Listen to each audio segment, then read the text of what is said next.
In a fresh development in the Devyani Khobragare case, now emails exchanged between a US State Department wing and an Indian diplomat accessed by Times Now is revealing that the US had initially agreed to deport Sangeeta Richard.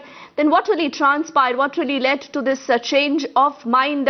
We'll in fact get Shrinjoy now, who's with us on the phone line. Shrinjoy, then what really happened after that? Somewhere, was US believing that India will never take up this matter this seriously? Yes.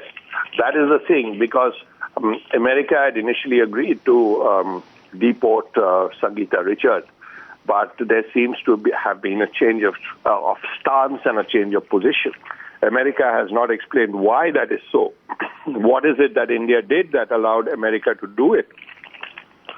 This U-turn has to be explained, which is why there is a big question mark about all this, because the general feeling is that initially India had explained the position, the Americans had agreed, and now there seems to be a volte-face.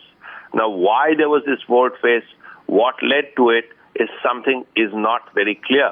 Perhaps the Americans will have an opportunity to explain why this is so. Now, Shrinjoy, in the light of this latest revelation and the emails that Times Now has access now, where really does this case stand? Well, the first thing, of course, is that we have to look ahead as opposed to back. And Devyani had full immunity when she was arrested.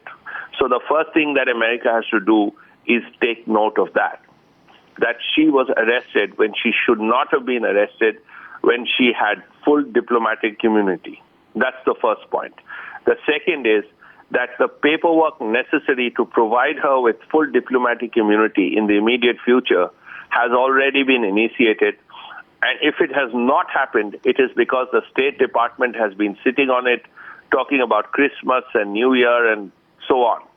Now, the second thing is that this has to be done as quickly as possible.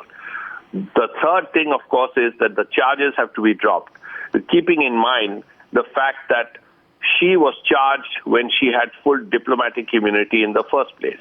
Now, Absolutely. There is very little time to do it. All this has to be done by the 13th, which is about a week from now. All right, Shrinjoy, we'll keep our eyes on that story. Many thanks for joining us with all those developments.